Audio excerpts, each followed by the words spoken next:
Hello, my friend. On today's episode, I got Ben back on the podcast, and we're actually having a follow up conversation to our last episode. On our last episode together, we talked a little bit about the importance of long term planning. In today's episode, we're going to talk about how you turn those plans into action and accountability for you and your team. So, if you're ready to actionalize your plans and kick some ass, this is a great episode for you. So, keep on listening.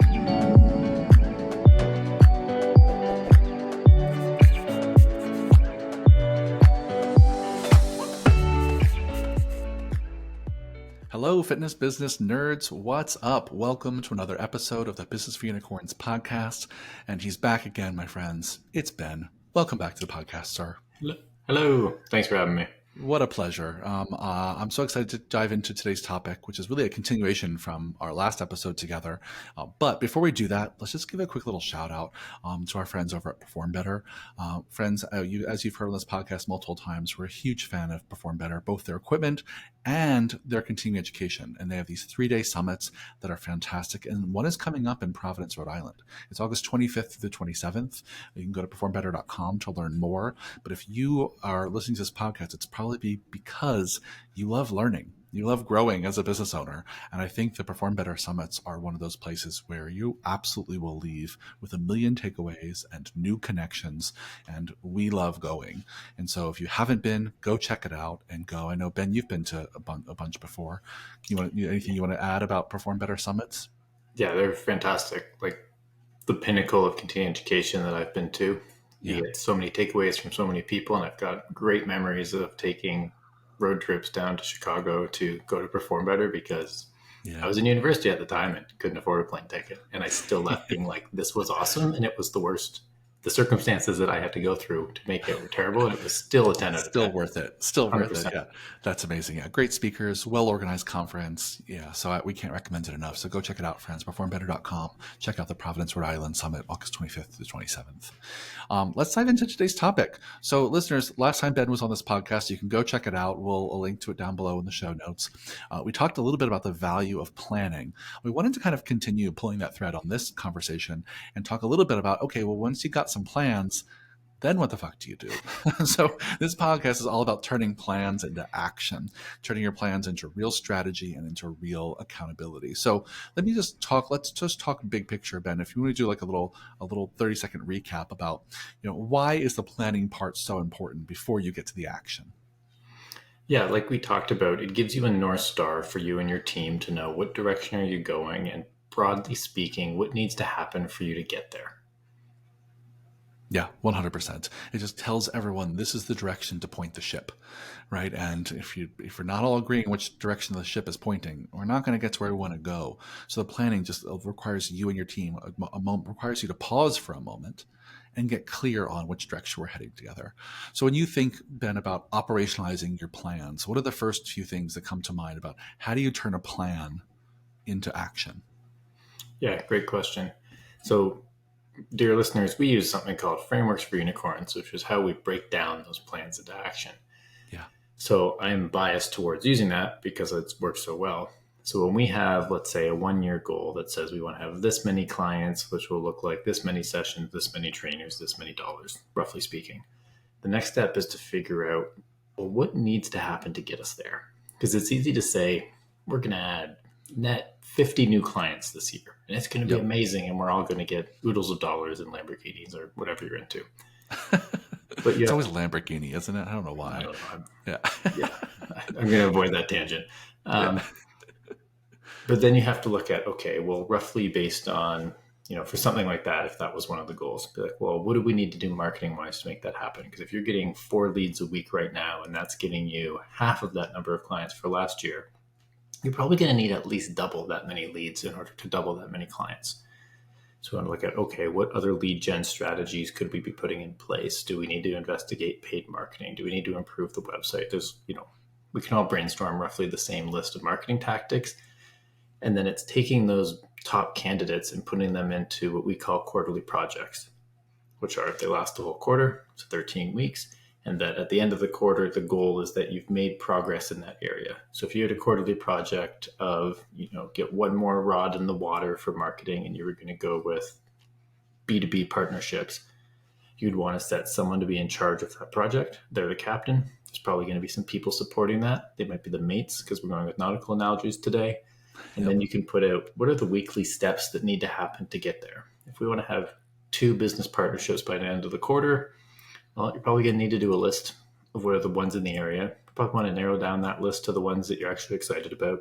You're going to need to reach out to some of those people. You're probably going to need an offer, like something to give them so they're willing to give you something back. And then there's probably going to need to be some continual follow up with them. So obviously, this is intentionally very broad. It's going to be more specific than that. But that would be the example of something that turns into a quarterly project that's got weekly action steps. Yep. Versus sometimes with your long term plans, other things that need to happen are what we would call a to do or a weekly priority action. And a to do is just like a quick, hey, we need to get that thing done. Like, for instance, let's say you had an A-frame sign outside of your studio and somebody stole it. Well, someone needs to order a new A-frame sign. And that's a pretty straightforward one that doesn't take a lot of involvement, doesn't really need a captain and mates, but it's still going to be a meaningful improvement to the business that's aligned with where you want to point the ship. Yeah, I love that. I think you made it sound so easy, right? To walk from a year-long big picture goal to very specific weekly action steps. So let's go back and do that again, and maybe just break down each leap you took, right? And so the first thing was you got to have some big picture goals, and use the example of an annual goal, something by the end of this year we want to blank. And this was examples like maybe net 50 new clients. So that's the planning part that forces you to focus on the big picture. And the next thing Ben did was it broke that down into what we call quarterly projects. Okay, for the next 3 months, what are the actions we're going to take that move us in the direction of those goals? And this is the strategic part. And this is the part I think actually a lot of people get hung up. I'm not sure if you would agree on this, which is they don't have a strategy. So they wind up throwing all the spaghetti against the wall, and just trying to figure out what sticks. Whereas you really, at this point, when you're going from annual goal to quarterly project, you want to have like your scientist hat on. And you say, what is the hypothesis I can test in this next quarter? And you can do a big brainstorm of all the possible marketing things you can do to get more clients through the door, more leads generated. But you need to strategically think, okay, well, which one am I going to try this quarter? The next 3 months, which one am I going to put which one am I going to double down on and do, right? And then once you have that quarterly project, that strategy defined, I think the example you used, remind me, which one was in your example? Like getting B2B partnerships, B2B more partnerships, referrals. Great. So getting more driving referrals by other local business partnerships. Get really specific on what that strategy looks like, and then you assign some accountability. So we use the analogy, right? Captain and first mate, someone in charge of making sure that the project moves forward, and some people supporting and helping out the first mates. I love that. Super important. And then breaking that plan into like weekly priority actions. Things are going to happen every single week to make that get that done, right? And so, that Ben made it sound very easy because he's really good at this. But for many of you, you'll need to go slow and really think through, how do I turn that big picture goal of getting 50 new people, in by the end of this year, into a strategy that I can test for the next 3 months, into weekly action steps that are owned by specific people, so we can hold them accountable. And like that process is where the rubber meets the road. Yeah. What else? Anything you would add to that I didn't cover? No, just that. So yes, I guess that it is challenging to do this, and Yeah. I've gotten better at it through practice. So as Yep. I mentioned, when we run quarterly planning with our members, you're going to kind of suck at this for a little bit, and that's okay. Because the alternative is to keep doing what you're doing and hope you get a couple more clients this week, and that number is at least a couple more clients than you lose. And if you can have the patience to accept that you're putting on your white belt and you're learning a new skill, even if you stumble for the first couple of quarters, the grass will be greener on the other side, because then you're starting to think exactly like you said. You're testing your hypothesis, not just shit. We need to go get more clients. Okay, trainers, everyone asked for 2 referrals this week. Yeah. Like, you can only do that so many times. Yeah, 100%. Well, let's just keep pulling the string of this process. So let's just say that people have a big picture annual goal. They've defined like a quarterly project, a strategy they're going to try. They've assigned a captain, a first mate. They got clear weekly action steps. And certainly I know what comes next. But for the purposes of our listeners, like, how do you make sure that we continue on that path? What happens when things start to go wrong? What happens when people don't do what they say they're going to do? So walk through what happens next. Yeah. Well, once you've got your projects in place, The next step is to make sure you have a cadence to touch base on those projects so that they don't Yeah. just, get put on a vision board that lives in the equivalent of like the back of your closet. And you're like, oh shit, I didn't reach my goals. Yep. So we use what's called a weekly mission control meeting, which has a very structured agenda where you're looking at your dashboard and your projects. And sometimes you might be looking at your members as well and any highlights and lowlights in the business. And meeting happens at the same time on the same day, and it lasts the exact same duration, and it is non-negotiable with the exceptions of hospital or on vacation with no Wi-Fi. Yep. And part of that meeting, you spend only a few minutes just being like, project 1, is this on track or off track? Project 2, is this on track or off track? And if anything is off track, you discuss it to see how you can support that person, and maybe that person's you. What support could you get from your team? Maybe it's, I'm working on these B2B partnerships, but I just don't have enough time to get everything done because I'm doing too many coaching hours on the floor. Well, because you now have this vision and you pointed the ship in the right direction, and you have these projects that are now shared with the team and everyone knows what's in it for them and your clients and the business, like it's all about win-win-win.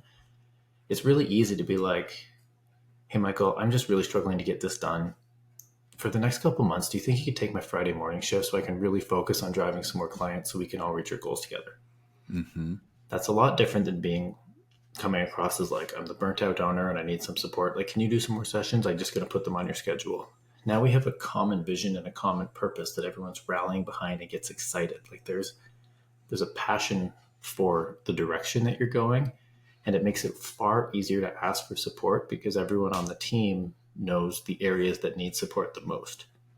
And it's much different ask to say, can you take on some sessions that maybe you don't really want to take on, but it's for a greater good to get something done rather than whatever narrative you have. If I'm just like, can you please do this? You're like, well, why? I don't really want to do that. Yeah. Yeah. Well said, my friend. I think that it's really a great reminder that part of having clear goals and clear projects and clear accountability is so that everyone is on the same page about what's most important to spend time on. Right, that we're really clear about whenever we have time, and on our business, it means time off the floor to work on the business, on growing the business, that this is how we should spend our time. It's these projects that are most important. And when you're touching base every week, as Ben described here, then you never go more than a week without realizing the project is going well or it's not going well. And some of you go way too long without looking at your projects or touching base on your projects or your goals. And you get to the end of a month or a quarter or a year and like, oh, we didn't do any of these things. Well, of course not. There was no moment in which you were holding yourselves accountable to making progress. And when you have something like a weekly mission control meeting that Ben described, the meeting itself holds everyone accountable to having a conversation about how it's going.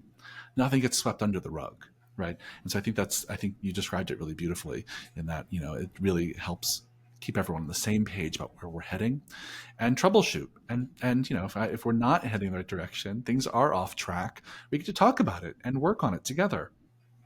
Yeah, that's huge. I mean, we just did this a few minutes ago with our weekly mission control meeting for Business for Unicorns, and there was a project that I am the captain, or I think I'm the captain of that one. Yeah, that like I'm not on track, and like I need Ben after we're done recording today, help me figure out how to get back on track. And so we don't just talk about this; we use it ourselves every single week, both in our gyms and in running Business for Unicorns. Yeah, I just did my annual planning on Friday for my business because our fiscal years are weird. Yeah. Yeah, amazing. So let's just talk about some other challenges and pitfalls when it comes to turning our plans into action. We mentioned already the importance of strategy. We mentioned already the importance of having real accountability of who's going to do what and when. We mentioned the importance of having a cadence to touch base on a regular basis with those plans and projects to make sure things are happening that it should be happening. But one of the things that we both experience, I know from time to time, is we'll be a month in, or sometimes a month and a half or more into a quarter, and what we thought we were going to do, we've learned isn't working. We've learned that, like, hey, this strategy of B2B partnerships, we learned, you know what, this is just not actually working out. We can't figure this out in this quarter. So walk me through, Ben, what are some suggestions you have for when people are in the midst of executing on a strategy and they just get this sense of like, this is not fucking working? Well, the first thing that comes to mind is celebrate that because you learned a new thing, right? Maybe the captain wasn't the right captain for it, or there was, you misjudged the amount of capacity you have. But to Michael's point of testing a hypothesis, like you tested the hypothesis and it just didn't work, and that's totally okay. So I want to point out that I'm not just being facetious here. Like that is an actual win. Hey, that thing's not a thing that worked great for us right now. Great, shelf it.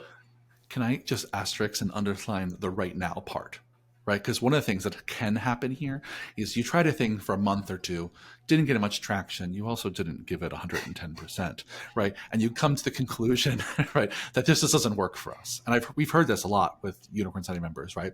Oh, digital ads don't work for me, right? Partnerships don't work for me. Well, they didn't work for you yet, right? So I just want to underline that you said that, right? Yeah. That just don't get mad, get curious, and get curious about what lesson are we learning so far, but then keep on going. I interrupted. No, that's perfect.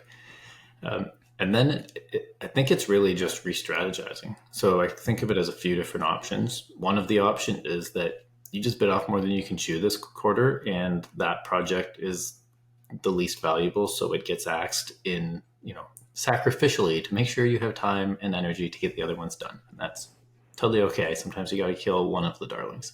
Yep. The next option is to replace it with something else. Usually that's based on what you've learned. So let's say you're doing paid ads for whatever reason and it wasn't working out really well. The marketing is still important because the strategy was just to get to the goal. So you can swap that strategy out for something else that needs to get to the goal. And they're still going to align. That's just one of an endless number of things that can help you grow clients. So now that you've learned that information, you can decide, okay, well, we had a list of our top 5 strategies and this one didn't work. So can we swap it in with something else that has a greater chance of working based on the information that we've learned? And interestingly, even though we're kind of going slow to and go fast when we're doing quarterly planning, I accept that we're just going to be fucking wrong a lot of the time. And that's totally okay. It's part of the process. We axed a project last quarter that didn't make it, and it's now a quarterly project this quarter because we bit off more than we can chew. It's all good. That's huge. And that's the thing that scientists actually say, right? They're chasing the failures because they got to get through a lot of failures to get to a new discovery or a new insight.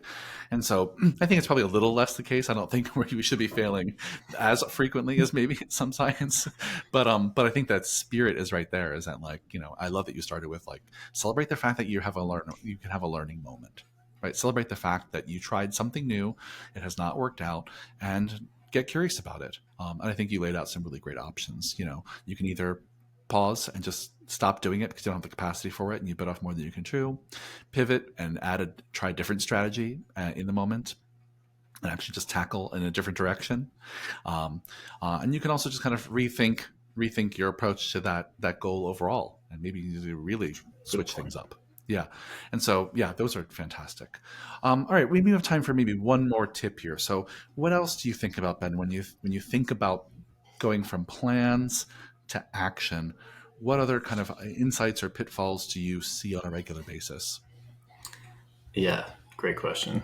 The pitfall, which will lead to the insight, is you as the owner do not need to captain every project, nor should you captain every project. So the insight here is to leverage your team. And I've learned this the hard way because we've had team members who captain projects and it kind of went okay. Mm-hmm. And then we've had team members captain projects and they blew it out of the fucking water. Yep. And it was like, oh, it's something they were passionate about. It's that they were excited about. They wanted to lead with it and create their vision of it. Because I just finished the book, Who Not How. And by putting somebody in charge of a project as the captain, you're kind of deciding they're the who. So even though they might do it a little bit differently than you were going to do it or I was going to do it, oftentimes it's actually better. That's why they're the captain. That if we're going to continue this nautical analogy, and I've hired a captain to get my shipping container from probably China to whatever the closest port to me is, I'm not going to also say you have to go on exactly this route. I don't know the first fucking thing about shipping, but I have a good captain who knows what to do when the waters get treacherous. They know what to do when there's a delay at the port, that they're still there to get it done on time and there's still a lot of accountability. But I'm not going to be like, oh, and by the way, you should have this many pieces of bread and this many liters of diesel on your ship. Get out of their way a little bit. So you're still holding them very accountable to making sure things are done. You're giving them lots of support to make sure they don't feel like they're alone and you've just thrown them in a silo to get them out of the way. but leverage your team and their unique strengths, because there's probably a really good reason that they're on the team. And even if they haven't done anything yet in like a leadership role, this is the perfect opportunity for them to cut their teeth. Because worst case scenario, as we talked about, you can axe a project. We axe a project almost every quarter. There's always one that doesn't go as well. Like, this is how they can grow and evolve into those roles if you want them to be able to take on more responsibility down the road. Yeah. That's such a crucial one. I'm so glad you brought it up, that so many folks that we talk to that are the founder and, still running their gyms and still on the floor a lot, they have trouble letting go. They have trouble letting other people take the reins once in a while. And so often they wind up being the bottleneck of their own gym's growth, right? And we both have been there, right? And we don't live in a glass house. We both have been the bottleneck of the growth of our gyms. More on many occasions, and it won't be the last time, right? And but I think it's one of the ways to get out of that is to make sure as you are growing a team, you're giving them opportunities to stretch themselves. I think you said it really well, Ben. Right? This is a chance for them to cut their teeth and learn how to manage a project, learn how to help grow the business, and contribute in a way that's meaningful to them. Will they be great about it? Will they be great at it the first time? If it's their first time developing local business partnerships, I don't know, probably not, right? But you're not going to be great at it your first time either. So let them try, right? Give them some good coaching, some good parameters, give them some mentorship. But I think you're always going to be doing everything in your business unless you teach other people to do it for you and with you. And so I think it's a great tip. And you also just expand your capacity tremendously by letting other people take the reins of certain projects in the business. Yeah. I feel really weird about it.